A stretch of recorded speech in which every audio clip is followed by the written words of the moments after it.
It's time for another video, and it's time to learn about Tim's life. Hey, what's up, everybody? I am back for a video. It's been a while, had a lot of things going on. Um, been doing some remodeling downstairs, so hyped about that.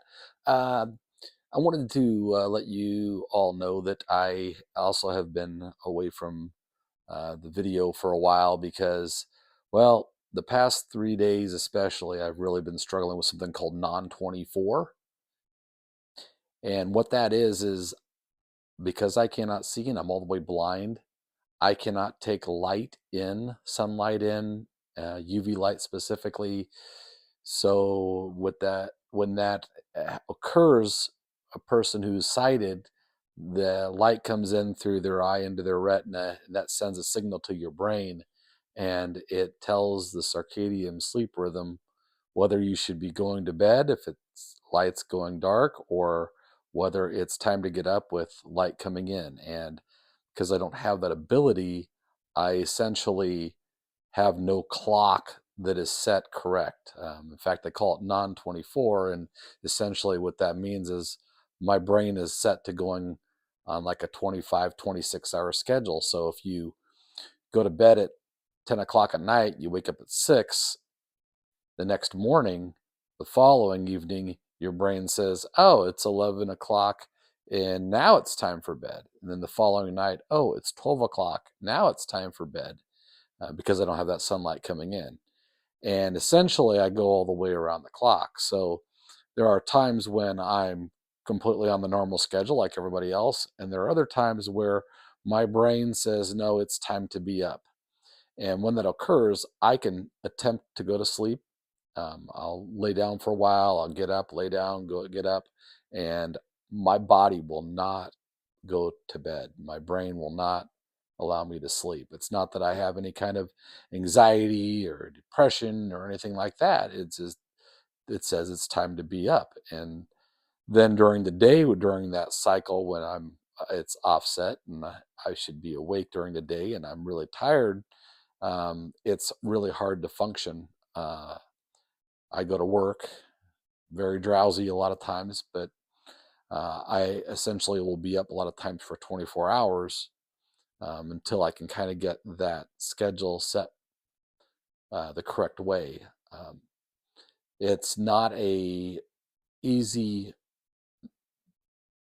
disorder or whatever you want to call this deal that I'm dealing with to go through, but I push through, and there's no real treatments for it. There is some medications out there. It's like hyped up or really powerful melatonin, and melatonin can help to keep it somewhat straightened out, but it only can do so much. A lot of times, if the cycle hits, and if I'm off a little bit with going to bed around the same time, it can really get thrown off. And which is interesting because as a kid, I used to be a real late owl. I'd stay up really late, um, and that I thought it was cool, no issues. I could stay up for 24 hours, at that point as a kid, just screwing around. But as an adult, I like sleep, and well, that don't come very easily. Now, the areas of my life that get kind of messed up, so to speak, can be the idea of being able to concentrate or focus. Um, Obviously, these are common things that people deal with when there's lack of sleep, but my socialization can be off because when people are up and about during the day, all I want to do is sleep, and sometimes I will sleep because I essentially got to sleep when I can. Because if I don't, then it again, even though I'm really really tired, a lot of times I simply cannot sleep. It's very strange, but there's three main indications of this, and the first is that you can't stay asleep and you can't get to sleep, and the third is that again you're very very tired during the day. Um, and the medications that I mentioned earlier with this, uh, the hyped up melatonin, that medication is not cheap. At one point, I looked into it, and essentially, it was like almost $20,000 or $25,000 a month to be on that medication. So yeah, that's a no go. The I think there's only like one or two brands of that I'm aware of, anyways. Maybe there's more out there, but because I'm not on that medication, I take regular melatonin, which can do somewhat the same kind of work, but it's not probably quite as effective. Um, that's what I wanted to share. I'm doing a little bit better today because I did get better sleep last night. Wasn't a full night's sleep, but I did get better sleep.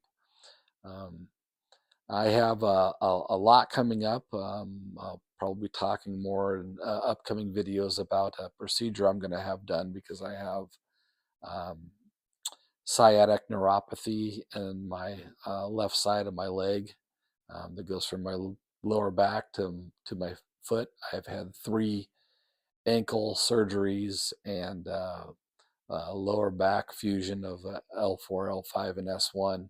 And with that, that was like 2008. I had that back surgery done, and over time, the neuropathy has kind of gotten worse. So I get pretty bad burning and tingling in my foot, specifically, and then my lower back. Sometimes can have a lot of discomfort. So we're going to be attempting to put a spinal stimulator in. I'm going to be doing the trial here coming up at the end of this month, and we'll see if that actually helps with the burning and tingling, because not only does the non-24 keep me up a lot of times at night, this foot issue probably is just as bad, if not worse, than the non-24, because it goes 24 hours and it's constant burning and tingling. So um, that, on top of being blind, life goes on and we deal, and we get what we get. So life is still good. Life is still great. It's all about being flexible and adaptable and figuring out what you can do to be functionable. And until later on, everybody, have a great day.